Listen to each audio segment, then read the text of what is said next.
di nuyu yéen ñi safa waa Lambaye Info TV ñoo ngi fii tey Lambaye si safar bi ñaari jëwriñ yi ñoo ñu seq ñu koy laaj soxna si noo def noo gisee safar bi. ñoo ngi si jàmm bu baax a baax di leen dalal di leen jaajëfal bu baax a baax ci sun safar gi wax dëgg yàlla jëwriñ bi di Galas Thiam wax dëgg ñu ngi ko ci sant bu baax a baax di ko ci gërëm ndax daanaka lim daan laaj na ba am som bu dëgër jënd nañu nag jënd ceeb def suñu bernde yu baax a baax dañ leen di ñaanal nag guddi gu fan ak wér-gu-yaram ñaanal ñu dem ba sut fii daal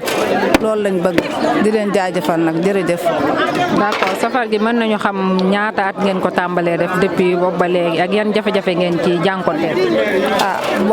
boobaak léegi nag wax dëgg yàlla suñu borom ak jëmmi sëñ bi ñu ngi suturaal bu baax ndax tout le temps bu ñu mébatee suñu borom dinañu def dinañ am nag am nañ ciy def jëwriñ ñi nga xam ne nag ñu ngi fi moom ñu ngi jaayante bu baax a baax ak ñiñ langal Tafa Sall ñoom Mudu bitig ñoom bitig yi ñu wër yëpp képp kuñ dem jaayanteeg yow di nga ci def sa yéene jàppale ñu ba fi mu ne ñu ngi doon ñeenti at yàlla ñoo ngi koy def te amagu ci benn jafe-jafe ñëpp kontaan nañ ci te ñëpp lañ boot ñëpp lañ bëgg it ku bokkute na nga ñëw dugg ndax am nañ ci yaakaar bu baax ngir jëmmi sëñ bi rek a tax nag ñuy def xaajale wuñ kenn ku ñëw rek kër gi yaatu na ku ñëw bokk nga. ñu ngi lay jaajëfal di dem si jëriñ ju góor ji di la wax nga présenté wu. asalaamaaleykum waa Lambaye Info Galas Thiam moo dellu si waat di leen ziare waat di leen jox seen wàccuwaay bu baax di santaat Serigne Touba bu wér di santaat Serigne Touba bu wér ndax ñun dañ di Baye Fall yi Serigne Touba yoo xam ne dañoo nekk fii ci diwaanu Lambaye di boole suñuy fukk ak suñuy juróom taxawal fii sant Serigne Touba mooy 18 safar xam ne ñun saa bu xasee terul ak suñ yëpp jeex na suñuy teeg suñuy liggéey yëpp dañ koy dagg ngir bis bi fekk jàllut soxlaaw ñu leneen nekk ci waajtaay yi depuis première safar ba léegi ñu ngi ci waajtaay yi doon nañ jaayante Baye Fall yi lu waay am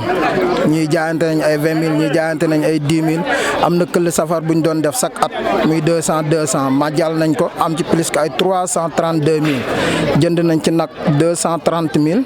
waaw jënd si ay ceeb ay diwlin li ci des ñun mbokki Baye Fall yi ak fii ci diwaanu Lambaye ñi soxna yeeg ñooñu doon jàpp si ba bis bi mel nii daal ñi ngi berne nii nag nekk si añ yi waaw buñ xëyee ba léegi daal ñu ngi si añ yi duñ paree ci reer yi la ñuy jubal mais fi nekk nii ñu toll nii daal ñu ngi ci añ yi daal waaw di bernde. xam naa duñu ko guddal ndax gis nañ ne da ngeen a xaw a xat lool mais dañu lay laaj man mbégte nga am ci safar gi. mbégte mi ma ci am mooy kontaan sant Sëñ Tuuba waat bu wér kontaan fa kontaan yam ndax li ma ci bëggoon am nañ ko ndax daanaka taal nañ presque ay 7 mbana yu ceeb yàpp taal benn mbana ceebu jën kon li ñu war léegi mooy ñun dañuy sant kontaan di woowaat waa mbokki Lambaye rawatina waa Lambaye ñoom la ñuy defal nañ ci jàpp di ci dugal seen ñaq ndax Lambaye war naa def lu ne ci yoonu Serigne Touba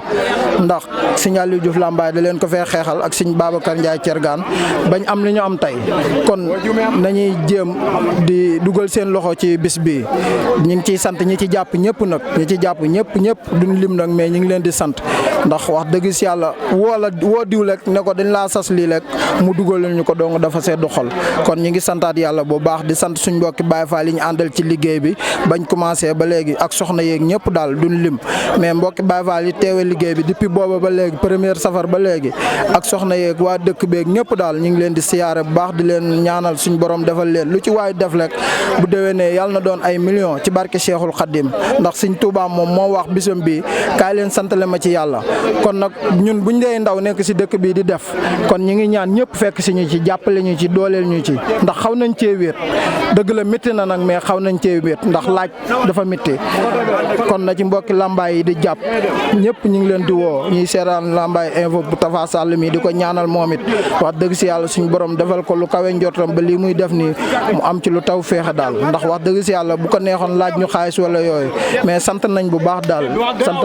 sant nañ Sëñ Tuubaa bu wér sant nañ Cheikh Ibra Fall bu wér waaw. ñu di la jaajëfal di leen xamal ne ñoo ngi woon fii si Lambaye ñuy jox beneen jëwriñ fii Serigne Bass Ndiaye mu présenté wu am lu mu ñu sànni rek si safar gi. bismillah ina wàll yàlla jërëjëf Serigne Touba ñi ngi jox ñëpp cër warmaa ñëpp di ndamoo ñëpp di leen tiitaroo di santaat waa Lambaye nag cant goo xam ne am na tàmbali waay amut ab yemu waay ndax parce que lii lépp ñooma te lii lépp su doonte ñoom lii du am ndax parce que sant Serigne Touba rek mooy dëgg nan àndandoo rek doon benn say takk ci ak buum jox Bamba njukkale ko te xam ne moom moo waral lii lépp ñuy santaat sunuy seex nag Seex Aliou Diouf Lambaye ak ñi nga xam ne ñoo tax tey ñu am fitu tey di sant Serigne Touba tey ndax parce que ñooñ ñoo jaale woon l'islam ak bakkan comme nag suñ demee nag tey bay sant nii ñoom ñoo tax ñuy sant Serigne Touba bu wér ndax ñoom ci ñoom la jógee kon nag ñoom la ñuy ñaanal leen bu wér a wér di leen dolli cant di santaat gaa yëpp nag gërëm gaa yëpp te xam ne Baye Fall yëpp jàpp nañ ci taxawu nañ ko taxawaay bu rafet daal ñi ngi santaat ñëpp yàlla na jëm kanam rek jërëjëf borom Touba. kon ñu jox leen dig daje rek ba ci kanam incha allah.